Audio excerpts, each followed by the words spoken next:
Bueno, hay variada información respecto de estas filtraciones de la carpeta investigativa. Está bien, ya no tiene secreto, pero siguen siendo filtraciones. Sí, a estos documentos tienen acceso solo las partes involucradas, no todos los demás. Por lo tanto, alguna de esas partes hace esta filtración. Particularmente, esto es nexos de Larraín, del caso Procultura, con Convergencia Social. En ese momento el partido del presidente, ahora se fusionaron todos y son un solo partido, el Frente Amplio, y con el diputado Diego Ibáñez. Claro, lo cuenta la tercera porque la tercera accedió a la carpeta investigativa del caso Procultura, donde hay una declaración donde un desconocido trabajador de la fundación que se transformó en un personaje clave del caso. Es Francisco Fuentes, el jefe del llamado Circuito Lota, que es uno de los proyectos que llevaba adelante Procultura en la región del Biobío. Él figura en la carpeta con varios comprobantes de aportes a campañas políticas, como algunas que iban destinadas a, ahora sabemos, la pareja de Alberto Larraín, el ex candidato Sebastián Balbontín del Frente Amplio, pero además era el único socio y representante de la sociedad Agencia de Turismo Patrimonial SPA. Esa sociedad fue creada en junio del 2021 con el objetivo de administrar los inmuebles que conforman el circuito turístico de Lota, que incluye el Monumento Nacional, el famoso Chiflón del Diablo, su museo y otras instalaciones. Fuentes además es pareja de Camila Martorell, una arquitecta que ejercía como encargada de ese programa y además como directora de conservación. La profesional es hija del consejero del Consejo de Defensa del Estado, Daniel Martorell, razón por la cual el abogado que integra el Comité Penal se inhabilitó de la revisión del caso en el Consejo. Bueno, el mismo Francisco Fuentes fue el creador de un chat que se llama La Convergencia Cristiana. De hecho, hablábamos de ese grupo hace momentos. Ese espacio estaba integrado por personas vinculadas a Procultura y al ex partido Convergencia Social, ahora es parte del Frente Amplio. En ese chat participaban el director de Procultura, Alberto Larraín, el diputado y presidente entonces de Convergencia Social, actual diputado Diego Ibáñez, también Mauricio Morán, el actual subsecretario del Interior, Víctor Ramos, Pablo Durán y Luis Delgado. El grupo se creó cuando conocimos a Ibáñez el año 2019. Alberto Larraín me invitó a Putaendo a conocer al diputado quien había sido electo hacía poco tiempo, invitándome a raíz de un problema con los crianceros de la zona. Alberto me pidió ayuda en dicho tema, ya que me manifestó que quería ayudar a Ibáñez, ya que era un diputado joven. Ese grupo era una instancia para conversar temas políticos, declaró Fuentes ante la Fiscalía. A raíz de las conversaciones de ese chat, el Ministerio Público fue consultando mensaje por mensaje. Uno de ellos apunta a una vez que Larraín escribió: nosotros seguimos construyendo nuestro reino. La explicación de Fuentes por el mensaje fue la siguiente: da muestra de la personalidad de Alberto Larraín por cuanto su imagen daba cuenta de que era el dueño de la fundación. Alberto tenía el apodo de Napoleón por sus actitudes en la administración. A modo de ejemplo, Alberto decidía hasta el aroma del Poet que se compraba para cualquier oficina. Otro de los mensajes de ese chat apunta a una vez que Larraín escribió: los recibiremos cuando los exilien. Para comentar o explicar el contexto, Fuentes dijo que ese comentario lo realizó Alberto por cuanto existía con Ibáñez una relación de cercanía en la que él le hacía constantemente las críticas por el actual del gobierno, que en su opinión, y desconozco si eran broma en serio, con esto le iban a entregar el gobierno a la extrema derecha y que ellos, Ibáñez y su grupo, iban a terminar exiliados. Una vez en ese chat Fuentes escribió: hermano mío, con Pablo pusimos 200 lucas y éramos dos huevones. Según el imputado, el dinero era dirigido a unos jóvenes del partido para financiar trabajos de voluntariado en la región del Biobío. Y luego agregó que no recordaba si es que el dinero se transfirió o se entregó en efectivo al tesorero de Convergencia Social de la región. También detalló que dicho dinero corresponde a fondos propios. Fuentes además fue el autor de la frase: hermano, no es mala onda, yo sé que a Grau se le pierden los millones, pero si nosotros dejamos de financiar acá, quiebra. Haciendo referencia a Nicolás Grau, ministro de Economía actualmente, y que tiene un antecedente, una pérdida de dinero de una fiesta de la fecha, la Federación de Estudiantes de la Universidad de Chile. Bueno, respecto de eso, declaró: esto lo referí por cuanto cuando firmamos para que Gabriel Boric pudiera inscribir su candidatura, Pablo Durán, Luis Delgado y yo, que veníamos de la Democracia Cristiana, conocimos a los hermanos Pablo y Rodrigo Castillo, quienes estaban a cargo de la formación de Convergencia Social en el Biobío, y estaban solos, por lo que los acompañamos en el proceso de conformación del partido de la región, realizando aportes para desarrollo, siendo todo aportes propios. Otro mensaje de Fuentes fue: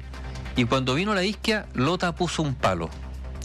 La Fiscalía le preguntó por ese mensaje y dice: dichos mensajes van en el marco de la segunda vuelta presidencial de Gabriel Boric, en la que Isquia Siches viajó al sur en campaña, por lo que yo junto con Luis Delgado y Pablo Durán aportamos 600.000 pesos para tales efectos, siendo entregado el dinero a Luciano Salgado, quien era el tesorero de Convergencia Social en la región del Biobío. Todos fueron recursos propios los que aporté, explicó el imputado. Bueno, en ese mismo chat, una vez, Alberto Larraín escribió que tuvo que hacer campaña con Lipton. Entonces le preguntaron a Fuentes qué quería decir. Él relató que tenía conocimiento que cuando Alberto tenía apariciones en televisión, T. Lipton le pagaba por salir con una taza, con su producto, desconociendo el monto y el destino de ese dinero. No quiero más con el Frente Amplio, ni Ibáñez, espero que nunca más le tengamos que hacer favores. Yo le pediría las llaves de tu casa de vuelta a Ibáñez, cambiaría la chapa. Todas esas frases fueron mensajes enviados por Fuentes vía WhatsApp a Larraín y también fueron materia de escrutinio por parte de la Fiscalía. Según Fuentes, la molestia con el Frente Amplio se debe a que en el momento en que se enviaron esos mensajes habían comenzado los problemas con las fundaciones a nivel nacional y en la región del Biobío y empezado a buscar y pedir información de quién trabajaba en una fundación y presentaba una militancia política de izquierda. Entre ellos, la que hacía esas consultas era la diputada Flor Weiss de la UDI. Ante esta arremetida, Fuentes contó que preguntó a los empleados de Procultura en el Biobío quiénes militaban en algún partido de gobierno con la finalidad de sugerir la renuncia para que no apareciéramos vinculados a una fundación con militancia de partidos de gobierno. Entonces se estableció que existían más personas que trabajaban en Procultura Biobío que habían firmado para la inscripción de la candidatura de Gabriel Boric en la campaña presidencial, siendo el caso de Pablo Durán, Luis Delgado, Daniela Guerrero, Francisca Nahuelpan y otros. Y cuenta la tercera. Por eso, agregó Fuentes, comuniqué al grupo de WhatsApp de Convergencia Social de la región que Pablo Durán, Luis Delgado y yo renunciábamos a nuestra militancia para que nuestro trabajo dentro de la fundación no fuera cuestionado gratuitamente. Mensaje que fue filtrado y deformado en diferentes grupos y reparticiones públicas, difundiéndose que habíamos sido expulsados del partido por ser trabajadores de la fundación, un hecho que era totalmente falso, casi imputándonos un delito. Bueno, esa fue la gota que rebasó el vaso porque escribieron: con esta molestia corté relaciones con el grupo de WhatsApp de Convergencia Social, molestia que reflejé en los mensajes consultados. Dicho grupo de WhatsApp de Convergencia Social de la región del Biobío tenía como nombre Piño, dijo Fuentes ante la Fiscalía. Y ahora sobre las llaves de la casa, porque hablan de las llaves de la casa, ¿no? Fuentes contó que algunas veces se topó con Ibáñez en la casa de Alberto Larraín, quien llegaba y entraba. Esa molestia se la expresé a Alberto porque, por cuanto una vez que estalló el caso Fundaciones, Diego Ibáñez eliminó todas las publicaciones en redes sociales que lo vinculaban con Alberto Larraín en la Fundación Procultura. Y en la casa de Alberto participé en reuniones sociales en las que participó también el diputado Ibáñez. Asimismo, en celebraciones en la casa de Alberto, recuerdo haber visto personas relacionadas con el mundo político, tales como Carolina Goich y Gonzalo Vega. El mismo Fuentes agregó otros elementos. En el mes de diciembre del año 2021, Alberto Larraín me llamó por teléfono para indicarme que iría a Lota, quien en ese entonces era el candidato presidencial Gabriel Boric, instruyéndome que lo recibiera y que lo tratara bien. Boric, dijo Fuentes, llegó al museo porque quería conocer el parque. En esa instancia almorzamos en dependencias del museo, pagando yo la cuenta. Almuerzo en que participó Gabriel Boric y parte de su equipo, estando en esa instancia Irina Caramanos, Javiera Cabello, alias La Pelo, Antonio Orellana, actual ministra de la Mujer, entre otros. No recuerdo cómo pagué la cuenta y de dónde provinieron los fondos, siendo de 130.000 pesos aproximadamente. Este testimonio de Fuentes revela además cómo fue el mecanismo que diseñó Alberto Larraín para ir generando recursos que luego quedaban a libre disposición suya. Lo primero que dijo Fuentes es que el psiquiatra, en las reuniones telemáticas que sostuvo, señaló explícitamente que en las negociaciones respecto a la formulación de los proyectos de fondos públicos o negociación con los privados, la instrucción era que no se negociaría en cuotas mensuales, que se pagara todo al principio. Y después profundizó en este mecanismo. Según lo que nos informaba Alberto Larraín en las reuniones telemáticas, es que otra de las formas de obtener recursos era con instrumentos de inversión, o sea, en renta de capital, que generaban intereses. El origen de la fórmula, dijo Fuentes, se remonta a los recursos obtenidos de Minera Candelaria, a la fundación de 1.200 millones de pesos aproximadamente. Sí, 1.200 millones de pesos, que según Alberto habían generado un interés a favor de la fundación en renta de capital de 40 millones mensuales aproximadamente. ¿Y Fuentes? O sea, pedía la plata rápido, toda,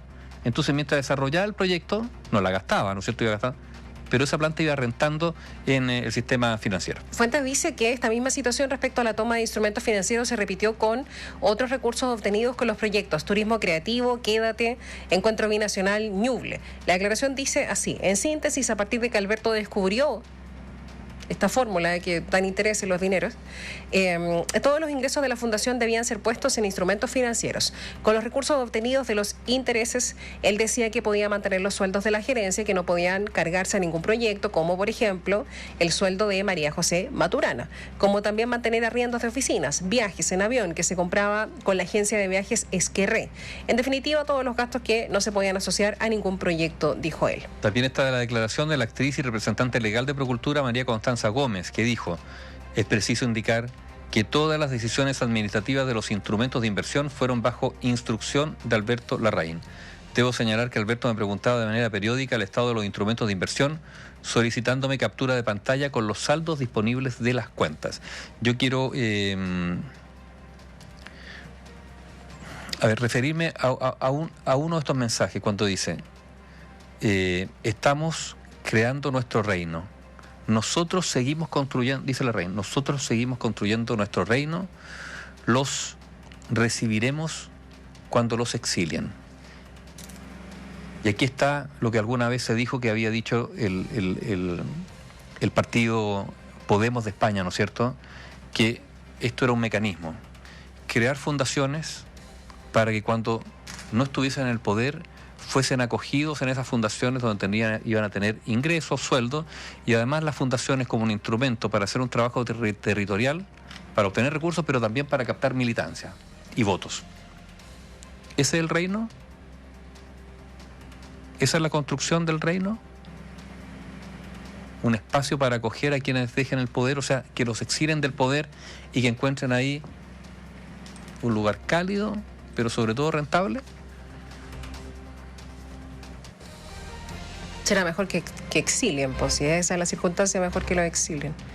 Bueno, ha habido reacciones políticas de candidatos presidenciales. De acuerdo a la controversia por la supuesta desviación de fondos desde esta Fundación Procultura a la campaña del presidente Boric, los candidatos presidenciales de las distintas bancadas o distintas coaliciones reaccionaron a la presunta relación del Ejecutivo con la Fundación. El republicano José Antonio Kast, en mesa central de T13, sostuvo que el presidente Boric tiene que suspender su gira internacional y regresar a Chile, y que la situación judicial en que está involucrado pone en riesgo la honorabilidad y seguridad del país. Respecto de los dichos de Kast, la ex ministra del Interior, ahora candidata del PPD, Carolina Toá, aseguró que el presidente ya tendrá tiempo para referirse al tema y que ahora, dijo ella, lo importante es que esté enfocado en una gira fundamental en muchos aspectos para el país. El presidente de la República se encuentra en una gira enfrentando una de las crisis globales más preocupantes que ha tenido el mundo en las últimas décadas. En medio de una gira con un tema tan relevante como el que está atendiendo, obviamente está su cabeza puesta en la agenda que hoy lo ocupa. La carta presidencial de Chile Vamos, Evelyn Matei, cuestionó las gestiones del mandatario dentro de la moneda y aseguró que le hizo contratos millonarios a sus cercanos y quienes pensaban igual ideológicamente. Todo apunta a la gente más cercana al presidente de la República. A muchos de ellos les daban unos contratos millonarios, sin ningún tipo de control del uso del dinero. Y que investiguen a todos y que los jueces de garantía les permitan que también hagan todas las investigaciones respecto al presidente de la República también. En el Partido Comunista, la candidata presidencial Janet Jara acusó a los candidatos del Partido Republicano y de Chile Vamos de afirmar cosas o hechos que no son verdad solo por el hecho de hacer campaña. Además, ella ratificó su confianza en el Ejecutivo. El presidente Boric es una persona honesta. Yo confío en él. Kast y Evelyn Matei, que están en una campaña presidencial, entonces a veces les sale gratis decir tanta cosa que después termina no siendo verdad, pero instalan dudas, siembran polémica y finalmente desprestigian a la política. Por parte del Partido de la Gente, su candidato, Franco Parisi, recalcó que desde el Frente Amplio se roba como gato de campo y que es una costumbre que aprendieron desde el gobierno de Michelle Bachelet. La casta del Frente Amplio ha demostrado que le gusta más el dinero que trabajar para las personas. Están robando como gato de campo. Y en La Moneda, la ministra vocera de Gobierno subrogante, Aysén Echeverri, afirmó que como no les corresponde referirse al tema, pero que en caso de existir un delito, eso debe ser sancionado.